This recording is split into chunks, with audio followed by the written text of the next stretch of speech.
자, 지난주에 안 나오신 분입니다.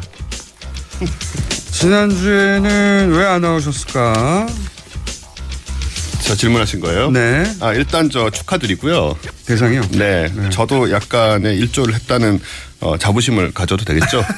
저도 좀 나눠 먹으려고요. 저희 제작진들이 어저께 다 올라와가지고. 네. 보통 이렇게 얘기하잖아요. 저 혼자 한 게 아니고요. 저는 그렇죠. 뭐 밥상을 차려줬을 뿐이고요. 뭐 저는 숟가락을 떴을 뿐인데 우리 제작진 다 고맙다고 이름 한 번씩 말하고 그런 거 하잖아요. 네. 그런 거 전혀 없습니다. 다 나 때문이라고. 네. 제가 우선 모든 영광을 나한테 돌린다고 했고요. 그렇게 시작하셨겠죠, 뭐. 네. 그다음에 저희 PD가 내가 김호준 데리고 왔다고 얘기하고 그다음에는 내가 노래 불렀다고 다들 자기 자랑만 하다가 내려왔어요. 네, 답습니다. 네. 본인 소개하셔야죠. 예. 저 과학하고 앉아있는 진행하고 있는 원종우고요. 네. 원종우 씨 왜 안 나오냐고. 그랬군요. 네, 문자가 하나 정도 왔어요. 네. 저한테 온 문자보다 적게 왔네요, 이쪽에. 아니, 이 코너를 기다리는 분이 많습니다. 제가 A형 독감에 걸려서. 진짜? 네. 좀 멀리 떨어지세요. 많이 지났습니다, 이제. 그래요? 지금 여기 앞에 있는 마이크가, 네. 방송국 마이크가 복잡계 용어로, 복잡계 물리학 용어로 얘기하자면 허브입니다. 그러니까 바이러스나 박테리아의 가장 강력한 허브 중에 그럼 하나죠. 여기 진행자들 중에 한 분을 의심해 봐야 되겠네요? 뭐 제가 걸렸을 수도 있고 제가 오는 경우에 제가 여기다가 그 이제 자리에 앉는 분들이 이제 다 걸릴 수 있죠. 아하. 누가 와도 뭐 국회의원 걸려서 가면 국회에 옮기는 거고요. 네. 또 뭐 어쨌든 중요한 분들이 여기 오시잖아요. 그분들이 다 저는 그 자리에 안 앉기 때문에 괜찮습니다. 각자의 자리에 가서 요 이제 옮기는. 마이크 앞에. 그렇죠. 이 일대 이제 이게 침이 튀니까. 아하. 그래서 방송에는 이제 나가면 안 되는 상황이었죠. 그러면 오늘 침을 많이 튀겨주세요, 여기다가. 지금 벌써 좀 튀긴 것 같은데. 괜찮습니다. 오늘 주제가 뭡니까? 오늘은 라벨 얘기를 좀 하려고. 라벨이요? 예. 대통령 요 라벨 얘기가 나온 것은 네. 박근혜 대통령이 순방하거나 그 짧은 시간이라도 방문하게 되는 뭐 호텔. 네, 그렇죠. 그런 장소에 예를 들어 전등이 있으면 위로 딱딱하면 네네. 그 점등 아래로 끄면 소등이잖아요. 네네. 혹은 뭐 필통이 있으면 위에다가 필통. 그러니까요. 모든 집기에다가 라벨을 믿기 힘든 얘기예요. 믿기 힘든 얘기인데. 그렇죠. 모든 집기에다가 그렇게 라벨을 붙이기를 요구했고 이것은 저도 그 현지 공간 관계자들한테 복수의 공간 관계자한테 확인한 것이고 그런 얘기를 들은 분도 많고 손혜원 의원도 그런 얘기도 했고. 그렇더라고요. 그리고 뭐 그런 기사가 나온 적도 있는데 아주 구체적으로 저는 들었는데 모든 집기입니다. 예를 들어서 모든 집기. 예를 들어 저는 이건 이해가요. 이쪽으로 틀면 뜨거운 물, 이쪽으로 틀면 차가운 물. 샤워실에서 특히 헷갈릴 수도 있죠. 그럴 수 있거든요. 네. 처음 간 곳은. 네. 그리고 이제 나라마다 그런 그 샤워 예를 들어서 물을 틀고 끄는 그 시스템이 좀 다르고 어떨 땐 정말 모를 때도 있어요. 네. 저는 거기까지는 이해할 수 있어요. 하지만 필통에다가 필통이라고 쓰는 건 뭡니까? 그래서 저도 필통에다가 필통을 쓰는 건 뭡니까? 이건 휴지곽 위에 휴지곽이라고 쓰고 이건 진짜 이해하기 어렵거든요. 진짜로. 네. 이해하기 힘들죠. 그래서 뭐. 그리고 문은 밀어서 안 열리면 땡기거든요. 두 가지밖에 없어요. 두 가지밖에 없죠. 그거밖에 없는데 거기다가 라벨을 붙여서 밀어서 열린다든가 땡겨서 열린다든가. 그것도 잠깐 계시는 곳에다가도. 그러니까요. 이건 진짜 이해하기 힘든 무슨 경우인지 모르겠어요. 예. 그래서 이걸 우리가 또 좀 막 성격 이상하네 이런 식으로 접근을 하곤 하는 것 같더라고요. 과학적으로 접근해 보셨다? 예. 네. 또 소위 대접이 지나친 게 아니냐. 예, 그런 얘기를 하고. 과잉 의전 아니냐. 예, 의전 문제를 제기를 하는데. 과거에 이런 의전이 없었다고 하는 걸 보면 박근혜 대통령이 요구한 거거든요. 그렇죠. 예. 그래서 이제 그 이유를 저도 너무 궁금해서 무슨 왼쪽으로 돌리면 어두워짐, 뭐 오른쪽으로 돌리면 밝아짐 이런 것까지 다 붙이셨다고 그러더라고요. 네. 그리고 모든 집기. 필통이 상징하는 필통에다가 필통이라고 라벨을 붙인. 초등학생도 그렇게 하진 않거든요. 열어보면 알잖아요. 그러니까요. 이해가 정말 안 가는 대목입니다. 우리 뭐 사실 침대, 변기, 화장대 이런 의전 얘기는 들었지만 이제 이건 너무 궁금해서 저게 사실이라면 그냥 말씀하신 거 보니까는 거의 확인이 된 것 같은데요. 이제는. 여러 복수의 공간 관계자들이 왜냐하면 겪는 자신들도 이해가 안 갔기 때문에 다들 기억하고 있는 거죠. 그렇게 기억 안 할 수가 없죠. 그런 일은. 왜 이걸 이렇게까지 하지? 그러니까요. 그래서 궁금한 김에 예. 과연 어떤 경우에 저런 작업들이 필요한지를 예. 좀 과학적으로 일반적인 관점에서 네. 과학적인 관점에서 살펴봤습니다. 카테고라이징을 하셨구나. 네. 뭐 꼭 이 잠정 비대통령이 아니더라도 네. 다른 사람들도 겪을 수 있는. 비대통령. 네, 저는 그렇게 계속 부르기로 지금. 잠정 비대통령. 네. 네. 일단 서울시가 지난 2월에 벌인 사업이 눈길을 끌더라고요. 이게 저 인지 건강 주거 환경 디자인이라는 사업인데요. 무슨 사업입니까? 되게 있어 보이죠. 네. 뭐 하자는 거죠?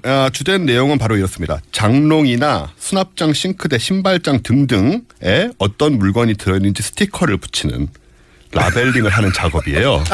서울시에서? 네, 서울시에서 지난 2월에 실제로 벌인 일단 작업의 제목이 뭐라고요? 인지 건강 주거 환경 디자인이요. 인지 건강 주거 환경 디자인. 네. 네. 이름은 굉장히 길고 뭔가 과학적인데 어쨌든 스티커 붙이잖아요. 네, 스티커 붙이는 거고 또 변기 뚜껑을 밝은 색으로 교체하고 전등 스위치와 콘센트를 쉽게 알아볼 수 있게. 굉장히 비슷하죠. 이상한 운동이네요. 네. 인지 건강 주거 환경 디자인 운동의 주체가 서울시였다고요? 서울시였습니다. 네, 서울시에서 자 변기를 밝은 색으로. 네, 뚜껑을만을 교체했다고 하지만 변기 뚜껑은 밝은 색으로. 네, 전등 그다음에 스위치와 콘센트. 장 안에 뭐가 들어있는지 라벨. 예, 그런 거 다 쓰고. 네, 굉장히 비슷한데요. 굉장히 비슷하죠. 느낌이. 예. 네. 그러니까 왜 이런 사업을 했느냐가 이제 중요하지 않겠습니까? 네. 이 사업의 목적은요. 치매에 걸린 어르신들의 병 진행 속도를 늦추기 위한 것입니다. 실제로 있었던 사업이기 때문에 제가 말씀을 드리는 거죠. 너무 하시네 이 양반. 아닙니다. 여기 뭐 잠정 비대통령뿐만 아니고 일반적으로 이런 우리가 일을 필요로 할 때 그러니까 어떤 박 대통령이 그랬다는 게 아니고 그렇죠. 다른 네. 이유가 있겠죠. 틀림없이. 근데 예. 이제 서울시 찾다 보니까 왜 이런 일을 할까 찾다 보니까 서울시에서 네. 하필 또 서울시에서 이런 사업을 하셨어요. 확실하게 하신 거고요. 이거 이건요. 팩트입니다. 인지 건강 주거 환경 디자인 사업을. 네. 지금 가이드북도 인지 건강 주거 환경 가이드북도 나와 있기 때문에 이게 소위 말하면 알츠하이머 그렇죠. 환자들을 위해서 네네. 이제 본인이 계속 그 기억을 상실해 가고 네. 그것이 본인의 일상 삶의 질에 큰 영향을 미치니까. 그렇죠. 그런 거를 좀 도와주려고. 네. 그렇게 여기는 옷이 들어온 장입니다. 그렇습니다. 여기는 연필이 들어간 필통이라고 하는 것입니다. 네. 하고 이렇게 어린애한테 다시 말과 글을 가르치듯이. 그렇습니다. 왜냐하면 그걸 잃어가니까요. 정신 건강을 위해서 굉장히 중요한 거죠. 많은 예산을 굉장히 들여서. 중요한 사업은 인지건강 주거환경 디자인. 네. 예. 그래서 가이드북도 발매를 했기 때문에 이거 한번 서울시에 문의하시면 가이드북도 받으실 수 있을 거예요. 이렇게 부모님들이 치매를 앓거나. 네. 좀 다른 병이지만 비슷한 증상이 알츠하이머. 그렇죠. 여러 가지. 그런 증상을 앓는 분들은 서울시에서 인지건강 주거환경 디자인이라고 하는 사업을 하고 있고. 네. 그 사업, 왜냐하면 가족들이 굉장히 괴롭거든요. 그렇죠. 본인들도 괴롭지만 본인들을 기억을 잃어가니까 네. 훨씬 덜 괴로울 수 있는데 그렇죠. 이 옆에 가족들이 굉장히 이렇게만 괴로운데. 해줘도 이제 본인이 그걸 어느 정도 해결을 할 수가 있습니다. 이 사업을 언제 시작한 겁니까? 지난 2월 달에 시작했습니다. 올해 2월? 네. 올해 2월 달에요. 그러면 서울시가 이 아이디어를 얻은 건가요? 뭐 어떻게 정보를 입수해서 또 영감을 얻었을 수는 있지요. 그래서 이런 사실에서 우리가 뭐 또 추정할 수 있는 부분들도 있는데 뭐 물론 확실하지는 않고요. 당연히. 추정 같은 건 위험합니다. 이런 예, 추정 같은 건 해서는 안 되죠. 본인만 하세요. 네.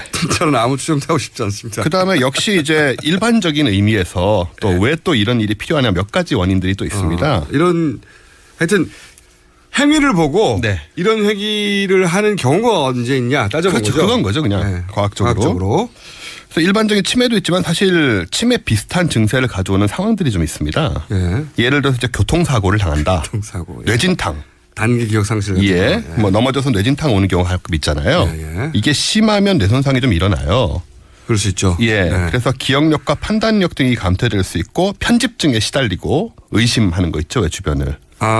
예. 하나에 교통사고가 집착하거나. 나서 그 뇌 물리적인 손상이 일어나는 거죠. 손상이 일어나면 네네. 실제 편집증이 생기기도 하나 봐요. 생기기도 합니다. 그래요? 예, 이게 여러 가지로 이제 많은 하긴 뭐 정신적인 뇌는 문제가 워낙 있을 수 예민한 있죠. 곳이고 복잡한 곳이라 네네.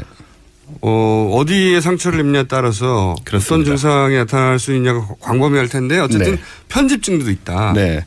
그래서 이런 상태를 나타내는 지표가 있는데요. NAA라고. 네. 잠깐만요. 네. 지금 긴급히 제보가 하나 나왔습니다. 네.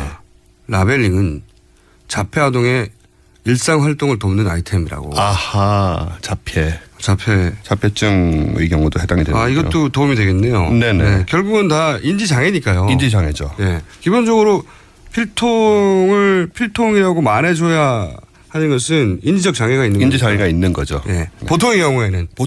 일반적으로 일본분들 많습니다. 사실. 그래서 이 NAA라는 지표가 있는데 MAA요? NAA요. NMA. NAA.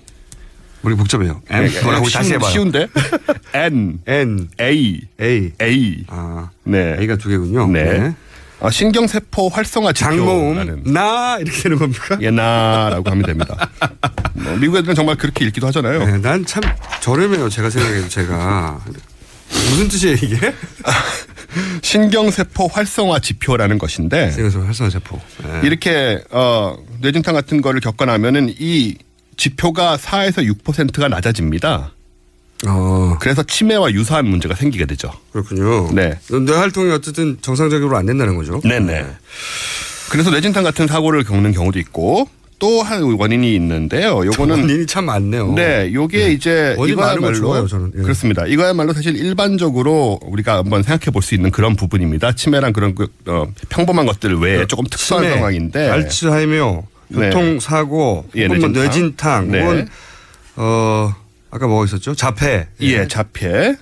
그리고 또 하나는 뭐냐면 이게 10년 전에 이제 서울 의대 교수팀이 임상 연구를 했었어요. 네. 그래서 국제 학술지인 뇌신경 양리학지라든가 뭐 국제 뇌신경 양리학지 같은 데 실린 그런 논문인데요.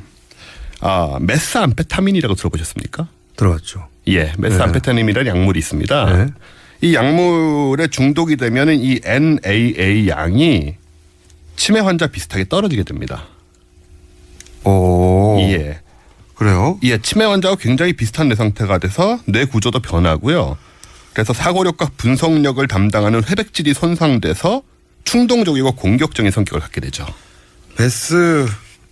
암페타민은 시럽봉을 말하는 겁니다. 그렇습니다. 네, 옛날에 상품명으로 필로폰이라는 이름으로 쓰이기도 했었죠. 필로폰. 네네. 시럽봉. 예, 그렇습니다. 각성제, 메스암페타민. 네. 예, 강력한 중추신경 흥분제. 네. 그 서울의대에서 이걸 연구를 해서 치매와 비슷한 결과를 나올 수 있다라고 또 발표를 했기 때문에 이런데 중독이 된 사람들이 있다면 그런 경우에도 이런 작업이 필요할 수가 있습니다. 의학적으로. 네, 굉장히 걱정된 눈빛으로. 네, 전 정말 걱정이 되죠. 네, 걱정된 눈빛으로 하시는 건데. 네네. 저는 처음에 어떤 생각을 했냐면 이건 과학적인 접근이 아니고 그냥 일반적인 상식적인 접근인 거죠. 그러니까 이런 거 아닐까 생각했어요. 뭐냐면 켜보면 알잖아요. 네. 불을 끄고 켜는데 100만 가지 방법이 있는 게 아니에요. 하나를 선택하면 바로 자동으로 그 다음 걸 알아요. 네. 끄면 반대가 켜진다는 거는 그러니까 단 한 번의 선택으로 상황 파악이 되는 거란 말이죠. 그렇죠. 복잡하지 않잖아요. 네. 문을 당기려고 하는데 안 열려요. 밀잖아요. 네. 문을 뜯어내지 않잖아요, 우리가.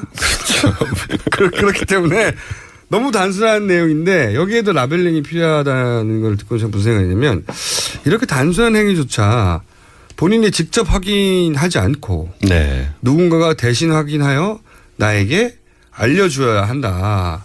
저는 처음에는 그런 관점에서 바라봤어요. 우리가 이제 그동안 들은 얘기들이 있으니까 그렇죠. 그렇게 보기 쉽습니다. 아주 오랫동안 대통령의 그러니까 그때는 제왕적 지금 네네. 제왕적 대통령이랑은 비교할 수 없는 그렇죠. 쿠데타로 집권해서 사실은 사람의 생사 여탈권을 쥐고 있던 네. 정말 왕과 같은 권한을 누렸던 그 집에서 어린 시절을 보냈고 네.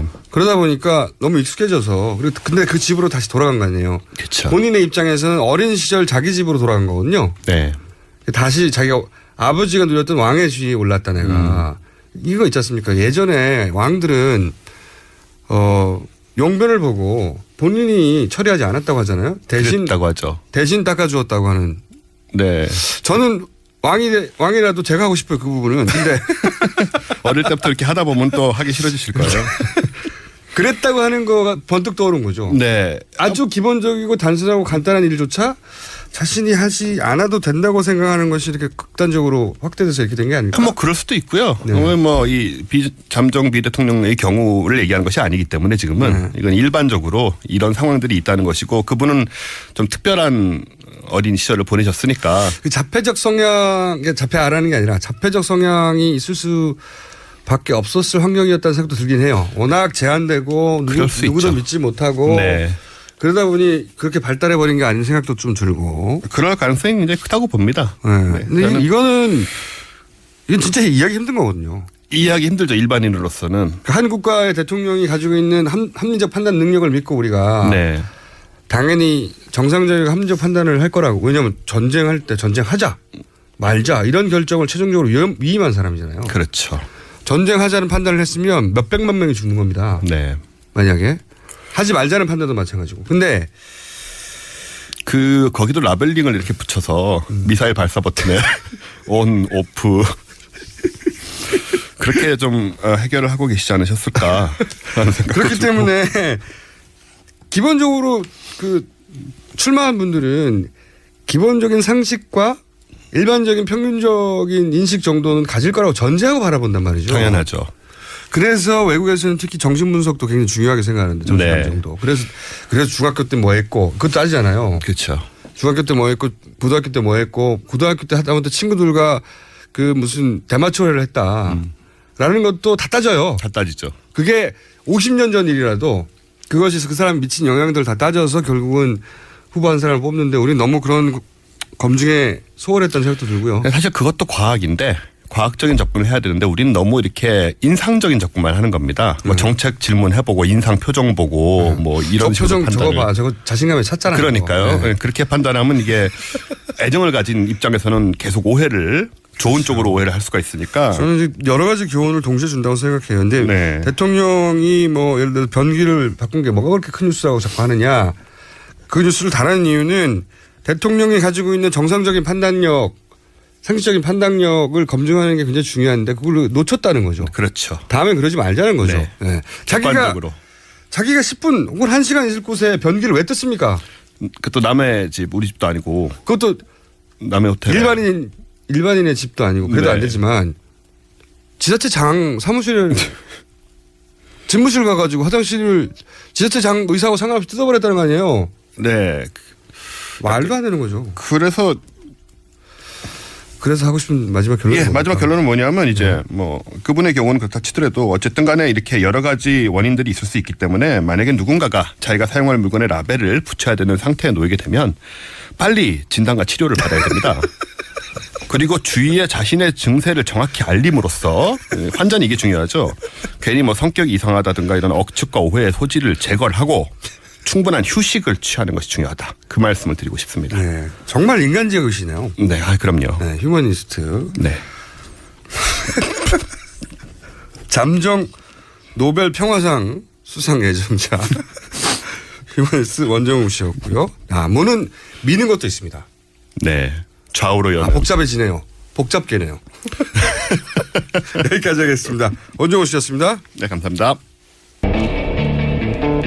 자, 방금 들어온 속보. 드디어 김영재 원장 자택 압수수색.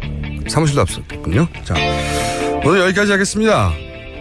저는 김어준 거 잘 아시죠? 내일도 다시 뵙겠고요. 언제까지 뵙게 될지 모르겠지만 그때까지 즐겁게 같이 놀아봐요. 안녕!